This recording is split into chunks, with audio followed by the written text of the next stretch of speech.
merci Laura Béric. Non, non, vous restez sur le nous allons démarrer une nouvelle session de questions-réponses. Comme le temps est très limité, j'aurai le rôle absolument pas sympathique de vous couper la parole si vous prenez trop de temps. Et juste avant, je voulais vous signaler que la librairie très connue et vraiment remarquable, Vice Versa, expose à l'étage au-dessus des livres qui ont été écrits par la plupart de nos intervenants de la journée. Donc, sauf le mien, je l'ai oublié à la maison. Vice Versa sera présente jusqu'à 14h30. Donc si vous êtes intéressé, n'oubliez pas d'aller. Et d'autre part, je voudrais demander aux intervenants de ce matin de nous rejoindre à la tribune parce qu'il y aura aussi des questions qui peuvent leur être destinées. Jérôme. Est-ce que, à part Jérôme Bourdon, il y a d'autres... Ah, Nathalie. Alors, moi j'ai une question. Question, réponse. Élie Moitié et après je... Ma question est courte. Est-ce que vous avez l'impression qu'aujourd'hui, la vérité...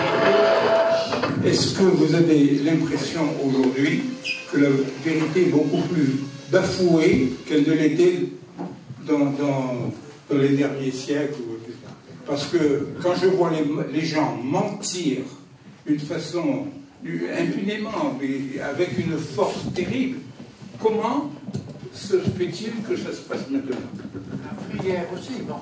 Pardon? La prière aussi, non. C'est pas que tu as réhabilité, puisque tu as réhabilité une partie du bon Tachanun du lundi jeudi, mais le reste du Tachanun est insupportable. Il y a en effet beaucoup de choses à faire. La vérité, je vais vous dire, c'est un peu paradoxal ce que vous posez comme question. C'est-à-dire que d'un côté, on est dans une époque où il est de plus en plus difficile de mentir, paradoxalement. Parce qu'il y a tellement de possibilités aujourd'hui de rechercher la vérité quelque part.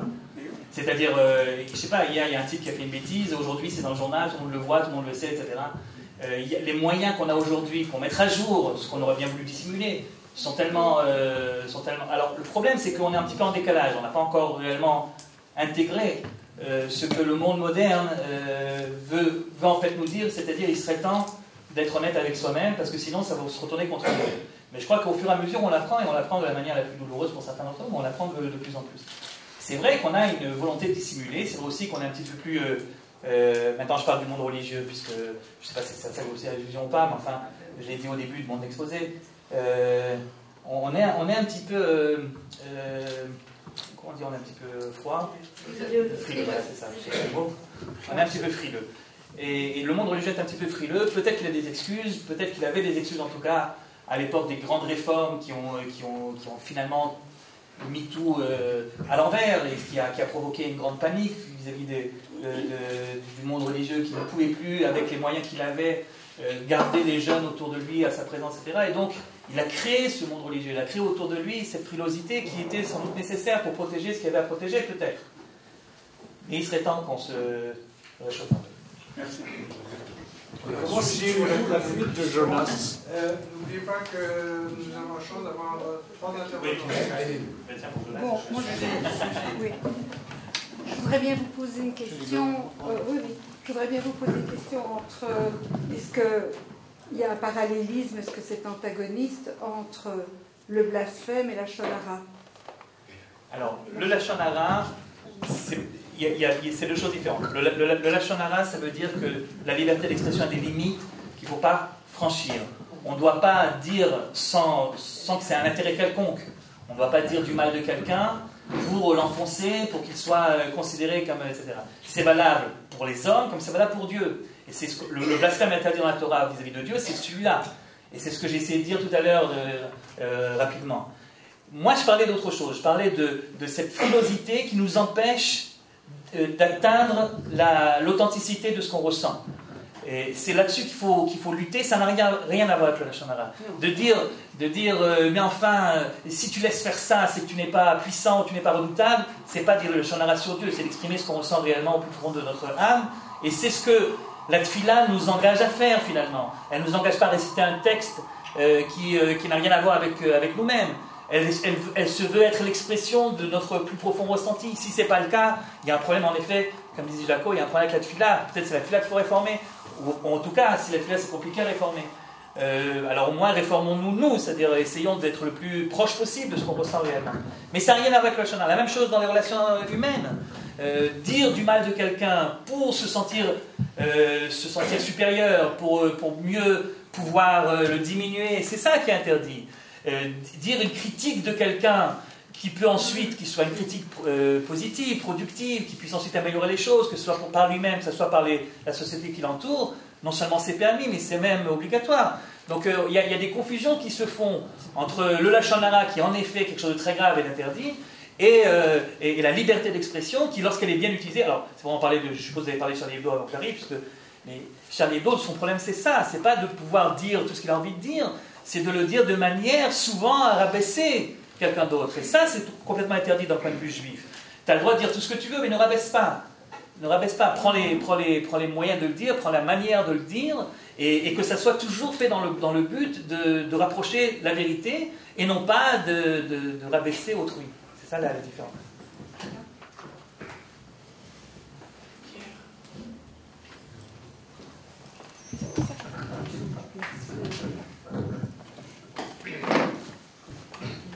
Oui, une question sur le blasphème à la fois pour le Rav et pour Madame. J'essaie de faire la jonction entre vos deux interventions, puisque vous parliez du blasphème dans le monde musulman, et voilà, ce dont on n'a pas le droit de parler.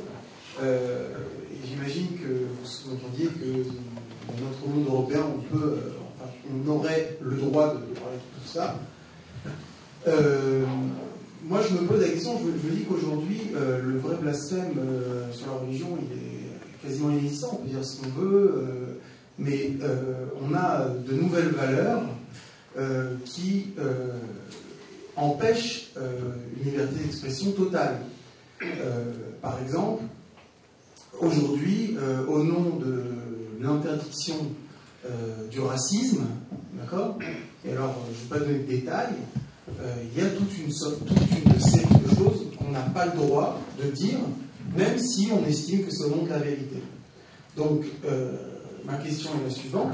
Est-ce que le blasphème n'est pas le blasphème religieux, n'est pas quelque chose de complètement périmé, qu'en fait on essaie de défendre un droit au blasphème, mais qui est en fait très facile à défendre, mais qu'en réalité, on a une nouvelle religion, des nouvelles valeurs dominantes, un nouveau discours de la pensée dominante qui empêche de dire toutes sortes de choses. Voilà. Et je pense aussi à des choses qui sont sanctionnées par la loi. On a parlé des lois mémorielles, on peut aussi parler de l'incitation à la haine, etc. Voilà. Donc,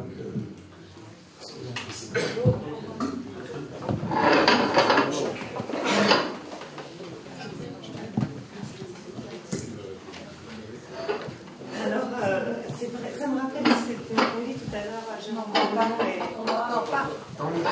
Dans le micro. On a parlé de ce sujet-là tout à l'heure, notamment les deux intervenants qui m'ont précédé. Mais c'est vrai que c'est vraiment une question qui est au cœur du débat, celle du blasphème et de la liberté d'expression et de ses limites. Et à des fins politiques, il est vrai qu'on interdit plus de choses que ce qu'on devrait interdire à l'origine. Par exemple, tout à l'heure, l'un des intervenants disait que l'islamophobie, qui n'est pas a priori, qui n'enfreint pas a priori la liberté d'expression, puisqu'il s'agit de critiquer une religion, est utilisée à des fins politiques pour défendre un certain agenda. Et bon, moi j'ai pu dire qu'en Orient, dans les pays d'Orient et dans les pays européens, on ne considérait pas le blasphème de la même manière. En tout cas, pour ce qui est de la religion islamique, le blasphème, c'est très clairement de ne pas toucher au prophète, au Coran, aux compagnons, enfin de rien de ce qui est considéré comme juste, bien, de tout ce qui est critères islamiques.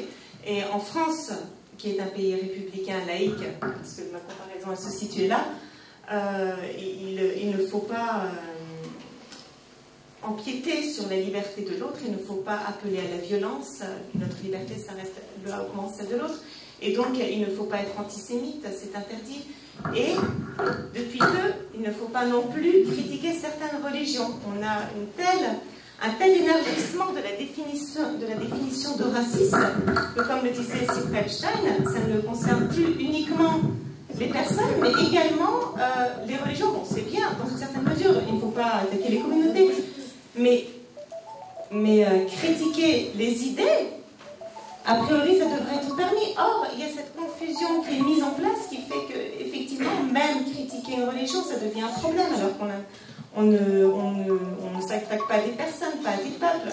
A priori, donc, voilà, on en revenu un peu à cette idée de la confusion.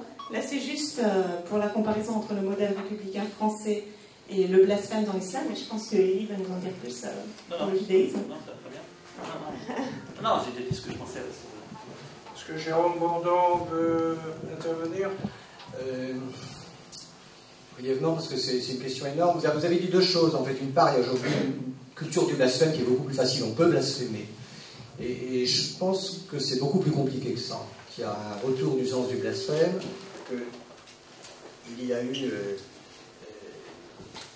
comment dire, il y a une culture en France, d'abord il faut dire une question géographique d'abord. En France, oui, il y a une culture, une tradition du blasphème, de l'anticléricalisme français très spécifique, mais vraiment très spécifique, qui est dur à expliquer ailleurs, mais qu'on ne va pas trouver ailleurs. La culture le blasphème aux États-Unis, essayez, je dirais de nouvelles, c'est très difficile aujourd'hui, quelles que soient les religions, pour beaucoup de raisons, je ne vais pas entrer, mais un respect des religions en général, qui n'est pas fondé d'ailleurs sur la Constitution, qui est fondé sur autre chose, sur des normes sociales. Donc ça c'est un premier point, c'est beaucoup plus complexe que ça, la question du blasphème. La deuxième chose, vous avez fait allusion à un discours dominant antiraciste, si vous avez bien compris, hein, qui aujourd'hui créerait des interdits supplémentaires. C'est vrai et c'est faux, je m'excuse de compliquer. C'est vrai parce qu'il y a une espèce de norme dominante en Europe, d'ailleurs beaucoup, mais aussi aux États-Unis, alors de ne pas toucher aux minorités, de ne pas heurter des sensibilités. Mais il y a aussi une liberté de parole beaucoup plus grande. Il y a des partis d'extrême droite qui font retour sur la scène européenne, dont il faut rappeler qu'ils sont à la fois arabophobes et antisémites, l'un n'empêche pas l'autre, ça cohabite très bien, et qui savent très bien dissimuler la marchandise raciste de la façon dont Olivier Rubinstein nous a parlé ce matin. Donc il y a aussi voilà, je pense que c'est l'idée qu'il y a des normes antiracistes dominantes qui seraient respectées partout, ces normes-là existent, certains essaient de les promouvoir, et puis un mouvement inverse. Et il y a un dernier point sur l'islamophobie, je trouve que c'est vraiment très délicat, c'est vraiment un débat très compliqué, ça rappelle un peu le problème de l'antisémitisme. C'est à la fois un terme qui est manipulé politique, c'est à la fois un terme qui est manipulé politiquement, mais à la fois il y a une réalité. Et quand on dit islamophobie, et quand on dit phobie, c'est la peur et c'est pas la haine, ce qu'a dit Olivier, Rubinstein n'est pas là pour me répondre. Néanmoins, il faut rappeler que xénophobie, la haine de l'étranger, ça veut dire en français la haine de l'étranger. Phobie est devenue... Non, phobie veut dire en français aujourd'hui la haine tout autant que peur. Xénophobie ne veut pas dire la peur de l'étranger. Regardez le dictionnaire Larousse, si vous l'avez sous la main, ça veut dire la haine de l'étranger.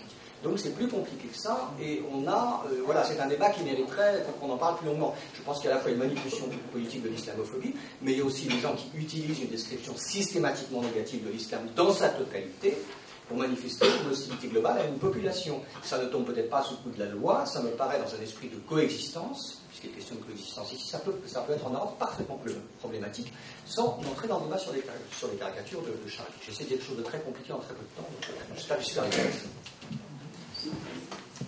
Bâtilleur, s'il vous plaît.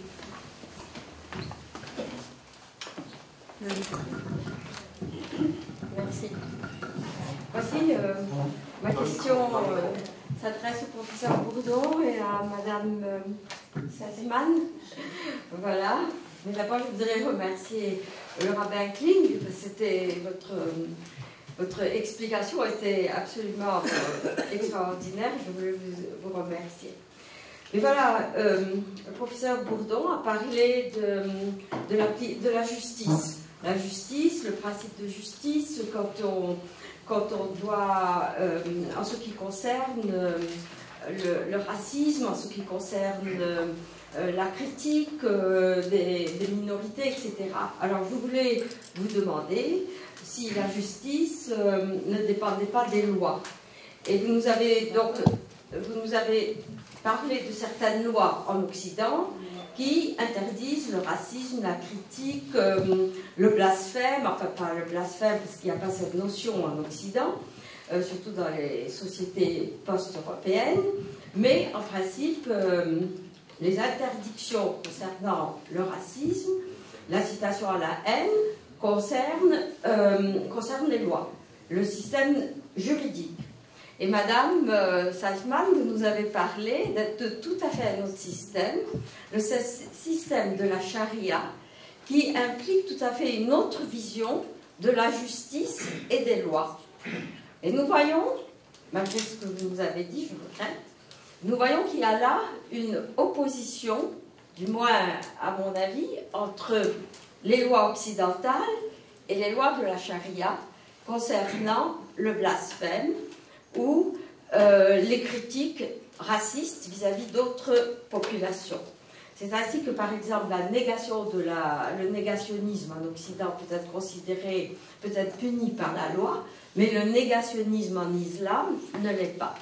Et donc, la question, ou bien la critique, le racisme à l'égard des juifs est puni en Occident, mais ne l'est pas du tout selon la charia. Et on le voit tout le temps.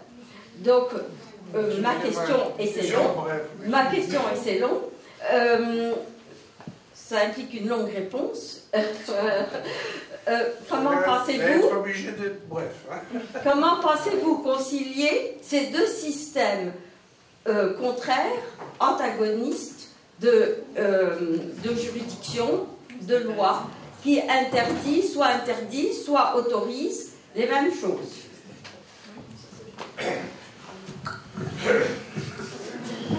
Première personne interpellée.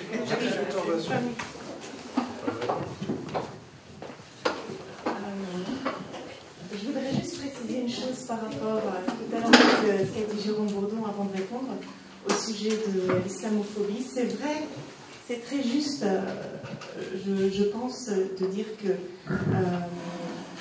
on se sert aussi de certaines notions de l'islamophobie comme le fait d'attaquer une religion pour en profiter, pour attaquer une communauté.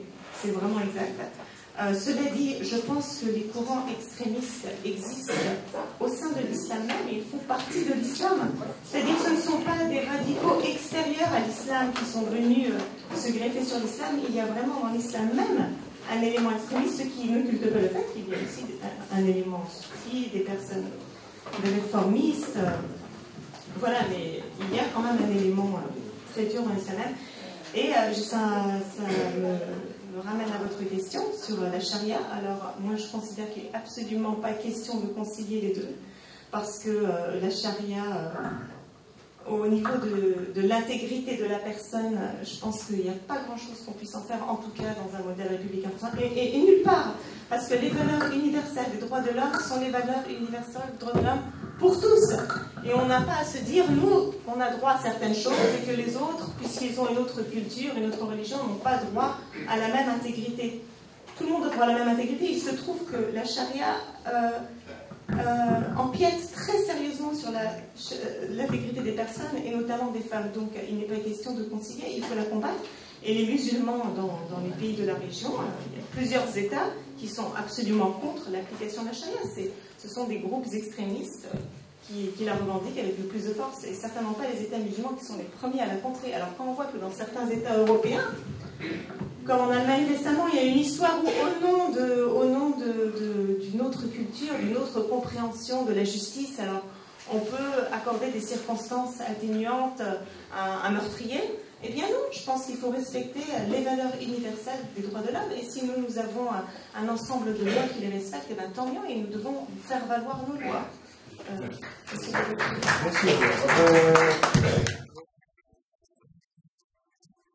Est-ce que Jérôme Bourdon voulait intervenir là-dessus? Totalement d'accord avec ce D'accord, alors, nous faisons maintenant une pause déjeuner au premier étage.